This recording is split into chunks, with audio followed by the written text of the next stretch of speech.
amount of good memories. Today, America and the world, in my view, lost a remarkable leader.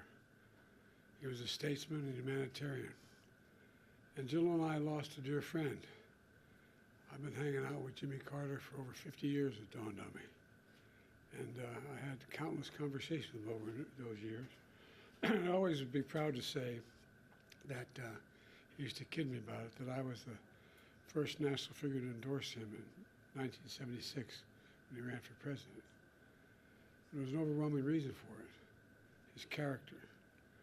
What I find extraordinary about Jimmy Carter, though, is that millions of people all around the world, all over the world, feel they lost a friend as well, even though they never met him.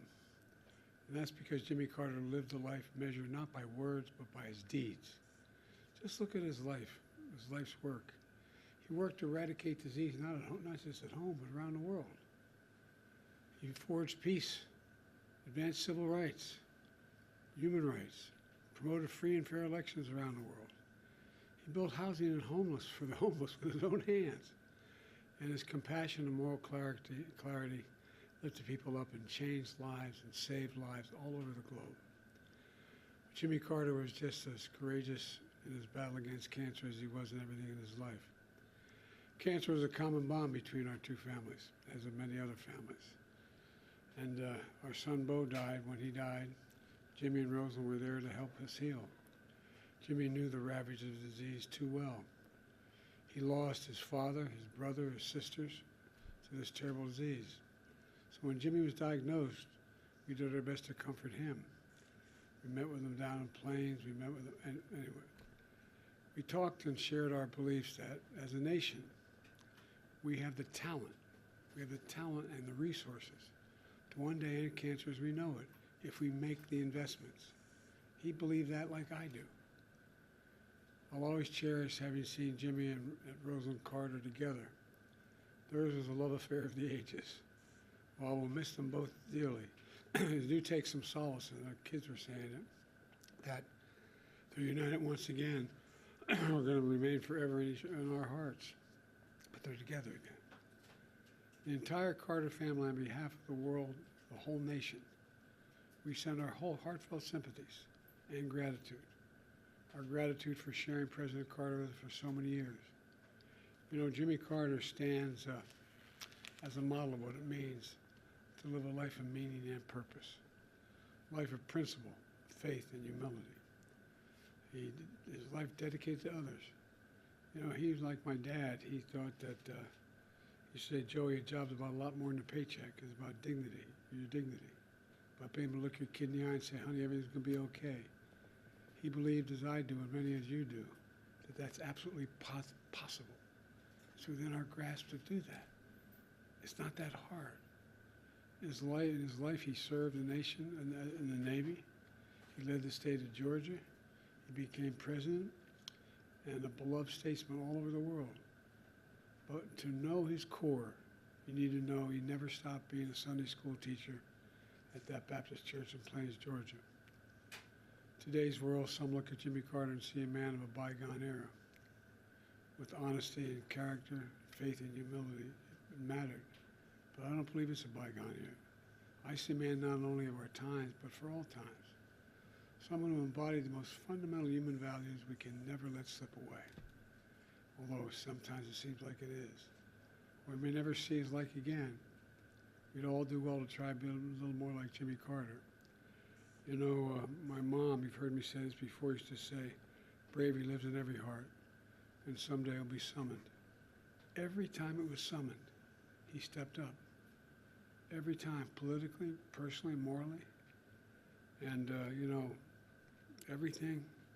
The one thing I admired most about him, he thought and believed, and he really did believe this, and I do as well, that everybody deserves an even shot. No guarantees, just a shot. Everybody deserves a shot. And, you know, he gave an awful lot of people a chance. So, as I said, I was an admirer. I consider myself a friend. Kept in touch with him, and his son was going to tell you a story his son told me, but that'd be inappropriate. Maybe he'll tell you, but about I think he's happy. I think he's happy with Roseland. So. Mr. President, as you think about your post-presidency, is there anything about Jimmy Carter's time after leaving office that inspires you for the years ahead? Yeah, never give up hope. Never give up hope. I mean it from the bottom of my heart. So much negativism out there. I know you're tired of hearing me say it over the last 4 years. But folks, there's nothing beyond our capacity. Nothing beyond our capacity. If we do it together. And I mean it. I mean it. And he believed it. Sir, what is your fondest memory of Jimmy Carter? I have a number of them. I guess maybe my fondest memory of Jimmy Carter was when he grabbed me by the arm and said, I need you to help me in my campaign. And I said, I've only been around a couple years, Mr. Governor. He said, no, it'll make a difference. I said, I'm not sure it will. He said, no, it will. When I endorsed him for president, I told him why I was endorsing him, and that it was not only his policies, but his character, his decency, the honor he communicated to everyone. And but he was also he and Roseland were very kind to Jill and me when we lost our son, Bo. They were there for us. And I don't know, it's, I think that what Jimmy Carter is an example of is just simple decency. Simple decency. And I think that's what the rest of the world looks to America for. So what members of the family have you spoken to? I think I've spoken to all the children. Maybe some I just got off the phone with. I think there were, I don't know how many on the phone, but I think, and I've spoken to some of the friends of the family. They're helping with the services, and my team is working with his family and others to see to it that he is remembered appropriately here in the United States and around the world. There's a process we're going through that will take a little time to set up this.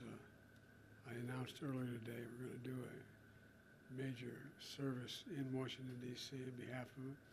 But that's a formal procedure that's underway. So I'm sure we'll be talking a lot to the family between now and my main contact is Chip.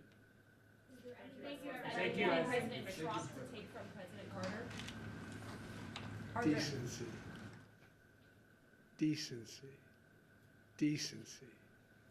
Everybody deserves a shot. Everybody.